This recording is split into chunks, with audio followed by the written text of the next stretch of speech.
Imagine a little girl, 10 years old, walking through a busy airport all alone. She had just been repeatedly raped and photographed. No one in the airport saw her. No one in the school saw her. No one in the child welfare system saw her. That little girl was me. We see sex trafficking everywhere, in our urban communities, in our rural communities, but sex trafficking has always been around. Sex trafficking is when one person compels another person to engage in commercial sex through force, fraud, or coercion. If that victim is under the age of 18, force, fraud, or coercion is not needed. A better way to say it is if a minor is engaged in commercial sex, it is sex trafficking 100% of the time because a child cannot consent to have sex. Today I'm going to be talking to you about a distinct type, a subset of trafficking. It's familial sex trafficking, something that we don't hear a whole lot about today. So familial sex trafficking is when a family member is involved, a father, a mother, a brother, sister, uncle, or a guardian. It could be a foster care parent or an intimate partner that they are involved in your trafficking. We know that sex trafficking is extremely hard to identify. Data is very elusive. Familial sex trafficking is even harder to identify. First, it's very much normalized. In my story, what did I have to compare my family to? In familial sex trafficking, victims a lot of times are a lot younger. That's because the perpetrators have easy access to them in the home. Further, familial sex trafficking, it's harder to report. Just imagine if you were reporting your family members, what was going to happen to you? In my family, gender-based violence was generational. My grandmother was raped. My mother was raped. Me and all of my sisters were raped. And when horrible, horrific things happened to us, it was almost as though that's your lot in life. That's what happens to girls. That's what it means to be a female. The Institute for Shelter Care did a study recently on familial sex trafficking. And in this study, they found that 65% of the perpetrators were biological mothers. That doesn't mean that the biological mothers were necessarily the traffickers, but it could mean that they knew about the abuse, they profited from the abuse, or they failed to report the abuse to law enforcement. That intersected with my story. I met my trafficker when I was 10 years old. A man came up to me in my dad's apartment complex and he said, "Do you want to be a model?" And I still remember thinking how glamorous it was going to be. After a very short conversation with my parents, I ended up being taken by weekend trips with him. Eventually, I was flown. I was flown out on a Friday, returned on a Sunday, and sitting in my seat at my elementary school on Monday morning. The years after this happened were full of guilt and shame and fear. And you wonder, how does a trafficker keep someone quiet for so long? My trafficker said, "You wanted to be a model. And so if you tell anyone, they're going to know it was your fault. They're going to know it was your fault. They're going to know it was your fault." That is what resonated with me. Too many times when we're working in this issue, we think of it through the lens of an adult rather than the lens of a child. I remember as a kid thinking about all the men that had sexually assaulted me, and I thought, they don't know each other, but they know me. I'm the common denominator, so I had to be at fault. And so I spent these years of my life expecting to be harmed, and I developed this skill to where I would scan for safety. Whether I walked into a post office or a party or even a grocery store, the first thing I would do is look around and see if there was anybody there that could hurt me. I was grocery shopping one day, and I came face to face with a man that had sexually assaulted me as a kid. Without thinking, I walked right up to him, and I said, "Is your name?" And I gave him his name, and he said, "Yes." And I said, "Do you remember me?" And I told him who I was. Immediately, he said, "Oh no, you got me confused with my brother." And he turned around and he went to go leave the store. The main goal for me was to get out of that store before he did, and I didn't. I found myself at the front of this store with a cart full of groceries already paid for, paralyzed. I was paralyzed because I couldn't walk out of the store. I couldn't scan. I didn't know what he was driving. I didn't know where he was. And the very next emotion was anger. I was angry at myself because I had spent so many years trying to get over it. And here I was again, of no fault of my own. A week after this confrontation, I got a phone call from my mom, and she said she wasn't going to be in the office. She had to go to a funeral. And I said, "Who died?" And she gave me the name of this man that I had just confronted. He had committed suicide. And I told my mom what I just shared with you. It took my mom just a couple seconds, and these were the words that she said to me.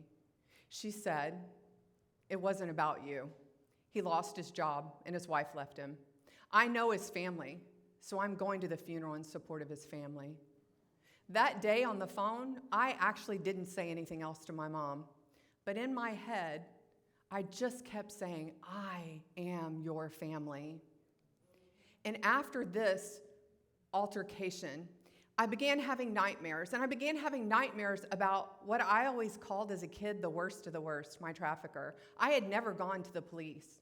And so very true to my personality, I made a checklist. I am going to talk to my parents, talk to my sisters. I'm going to go see a therapist, and I'm going to report the crime. And that's what I did. I reported the crime. And that day, at that police department, I found out that my trafficker was in prison. He had been convicted 4 times in 3 different states. I soon found out that he would be released in just a couple years because my trafficker was allowed to earn good time in prison. And so I just remember thinking right after that, it took a couple days, and I got notification that there was nothing that I could do to stop him from getting out. Because you see, I was past a statute of limitations. So a statute of limitations is an amount of time that prosecutors can bring forth charges. Back then, it was 10 years from your 18th birthday for child sexual assault. Because you see, trafficking didn't even exist in the penal code back then. Never even existed. I was older than 28 years old, and I was told there was nothing you could do. I wish I could explain the fury, the injustice of finally being strong enough to come forward, only to be told by the very people that are supposed to protect you that you're too late. And so I kept thinking that the injustice, other people should never be told they're too late, so what could I do? And I had this idea to change a law. And so I bought a Lobbying 101 book, I read it cover to cover, and I headed to the Capitol.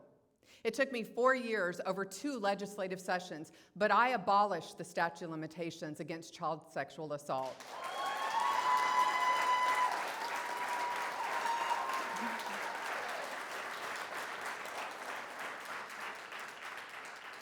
And this began my journey into the love for legislative advocacy and where I work today.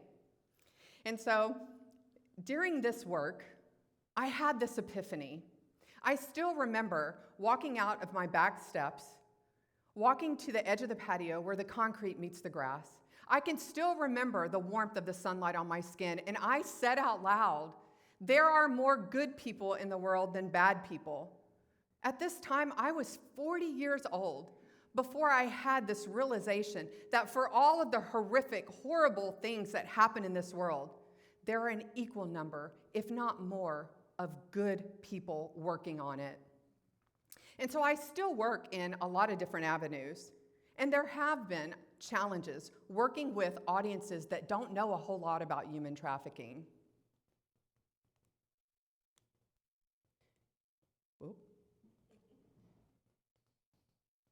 If you are getting your knowledge of trafficking from social media, it is full of misconceptions, and untruths. We've seen them all. White vans with darkened windows, zip ties on cars, abductions from Target. One of the worst ones that I saw was a woman in an airport giving a sign that she's been trafficked. The fallacy is victims of trafficking don't self-identify. We hold the guilt and the shame for what happened to us. The word trafficking is a word that advocates and helpers use. Victims of this crime don't even understand what it is. And so what the fallacy is, too, that when we focus in on on what is untrue, we are ignoring the way that trafficking actually happens. Traffickers use vulnerabilities.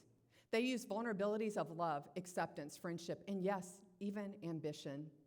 And as I was going through this healing journey, I had people that were very close to me say some pretty horrific things out of ignorance. And so I want to talk to you a little bit about that. One of the things that they would use is the word rescue. We've heard this word. When I think of the word rescue, I think of this dramatic intervention of being pulled from a locked apartment, in cages, in handcuffs, in shackles. When you use the word rescue, it prevents people like me from being able to identify that a crime happened. Because you see, who was going to rescue me? I got up and went to school every single day. Save. I had a person tell me not too long ago, I saved 3 people last weekend. When you are in the life and you choose to leave, the work is 100% yours. You are the hero in the story. So when we have advocates that focus more on our narratives rather than the journey of those that we serve, it hurts. Be a voice for the voiceless. You may not know, but when you are being trafficked, you're not allowed to give eye contact to people. Your eyes must stay diverted to the ground. You have no voice. I had no voice for many, many years, but I have a voice today. And so we have to ask advocates to empower victims by giving a space for them to use their own voice. That is what is empowering. And I do remember the healing words that were given to me. They were, I believe you, and it's not your fault. I still remember when that was said to me, and I had to literally roll it around in my brain. Could it be possible that it wasn't my fault? Several years ago, I had this dream, and it was this black tar planet, and there were people all the way around the planet, all different races, religions, sizes, genders, and they had these tools, and they were hacking away at the planet. And when I woke up, I knew exactly what it meant. Human trafficking as a whole can be so very daunting. But if we all find a place, a space, something that you can do, collectively together, we can make a difference. Do not forget the story that I shared with you today. What can you do to affect change? First, educate yourself. Understand that traffickers use vulnerabilities. Whether you are an adult or you are a child, we all have vulnerabilities. But with an increase in vulnerabilities comes an increase in the at-risk of being trafficked. So we have to look out for our kids in the child welfare system, the juvenile justice system, at-risk, marginalized communities. There is a disproportionality between people of color and trafficking. We have to understand that so often trafficking is an abduction of the mind rather than an abduction of the body. And once you educate yourself, go back, educate your family and your friends and your community and your neighbors. Look for places in your community, organizations that work in the anti-trafficking space. Yes, they need money, but you know what else they need? They need people that are willing to bring awareness to how trafficking really happens.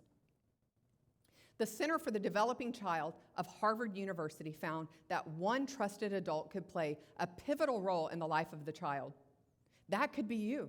So look for CASA programs, Boys and Girls Clubs, rape crisis centers. Find a way to be a mentor in this space. So often I hear see something, say something when we're talking about human trafficking. So say you're out in the community and you see something that doesn't look right, you've heard something that's disturbing, the hairs on the back of your neck stand up and your gut hurts just a little bit. You know what we do? This is what we say to ourselves. I can't be right. I must be missing information. What if I'm wrong? And I'm going to ask, what if you're right? So we ask you to report it. If you are seeing something actively going on, call 911 and explain to them that you are reporting a suspected case of trafficking. We want you to be a good detective. Never, ever intervene. You could be hurt or that victim could be hurt later. But by being a good detective, what do they look like? Find some identifying factors. What type of car are they driving? What is a license plate number? Maybe a hotel room number. something that police could go on. After you report it to law enforcement, report it to the National Human Trafficking Hotline number. That number is 1-888-373-7888. If you are hearing me today, make the National Human Trafficking Hotline number a contact in your phone. And the reason why, say you're out in the community and you see something that's disturbing. You don't want to be looking up on your phone for a contact. You want your eyes diverted to what you're seeing. Sex trafficking is so very hard to identify. Familial sex trafficking is even harder. We have to understand that the information that we share is factual and vetted. In speaking with victims and survivors, our words have the power to uplift or the power to destroy. Imagine a little girl, 10 years old, walking through a busy airport. She had just been repeatedly raped and photographed. No one in the airport saw her. No one in the school saw her, and no one in the child welfare system saw her. As an adult today, looking back at her, I have no idea how she survived, but she did. And I'm proud of the woman that she is today. Thank you.